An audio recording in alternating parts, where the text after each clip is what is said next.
Let's talk about another team, Jeremy, that we touch on plenty on the show, and that's the Chicago Cubs. Speaking of bridesmaids, they've come up a little bit short on some of their targets this offseason, despite having a busier early part of the offseason, of course, headlined by their acquisition of Kyle Tucker from the Houston Astros. The Cubs, Jeremy, were thought to be in heavily on Tanner Scott, who ended up signing a 4-year, $72 million deal with the Dodgers. That is just absolutely huge dollars for a relief pitcher. The Cubs miss out. Sounds like they're still thinking through and working through ways to upgrade the back end of their bullpen in addition to potential rotation upgrades after they missed out on Sasaki too. What do you think of that Scott deal? 4 year, $72 million, too rich for a relief pitcher? Question mark. And should the Cubs maybe be relieved that they missed out on that one? Yeah, for sure. It's way too much for most of the baseball teams, but with the Dodgers, it's monopoly money, so it doesn't feel like it's too much. Um, for me, and I've said it all along, like you have to put work into your bullpen, but Mm-hmm. what you can't do is throw a whole bunch of money at at the bullpen and just assume that it's going to be good.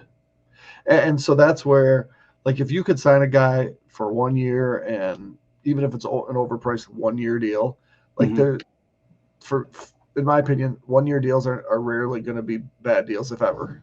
And Agreed. so 4 years and 72 million for so many teams, that would handcuff you. And not necessarily saying that it would handcuff the Cubs, but the way the Cubs have operated recently is more as a small market team. So um, it's the Dodgers, but I don't hate for Cubs fans that this didn't work out for them, because in my mind that is a ton of money to throw at a relief pitcher, and those guys are good until they're not, and that Right. happens in a hurry, and sometimes they're really bad until they aren't, and that happens in a hurry. So uh, the more bites at the apple you can get, but when you're gonna plug that guy in for 4 years, that's a risk that most teams can't afford to take. 100%. And the other thing that I would argue from the Cubs' perspective, and maybe you feel differently, I'll be curious to hear your perspective here too, is there are plenty of high leverage relievers out there. And maybe the route that the Cubs take is trading for one, right? So names that they've been connected with: Yoan Duran of the Twins, Robert Suarez of the Padres, who sound like they're looking to offload salary. And we often talk about organizations like the Brewers and the Twins needing to build through drafting and player development. The same is not necessarily true of the Cubs.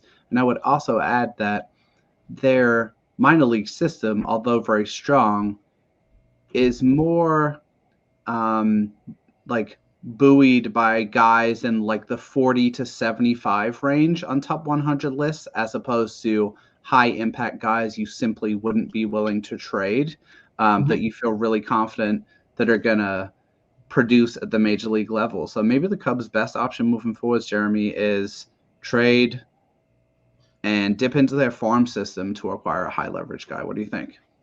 Yeah, and have we seen? I feel like we haven't seen a lot of off-season trades. Am No. I okay? So I'm not just Nope. I'm not just feeling that way and being wrong. Nope. Is this something that it's gonna happen when guys start reporting? Because I feel like trading, making those trades at that point is trading too late. Yep. And we're pushing February right now, and it's like the activity, and a lot of times that's kind of the explanation, right? Oh, we're going to be more active in the trade market. What's happening with the market?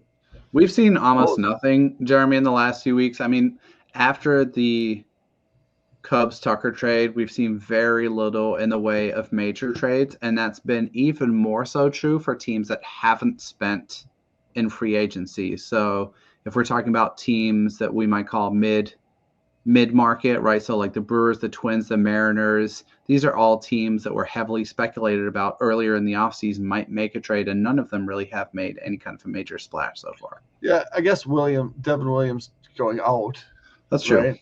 That's true. But the Mariners, they haven't made a single. What's up with Jerry Dipoto? Right. Jerry Dipoto in hibernation was not on my off-season bingo card for sure. Crazy.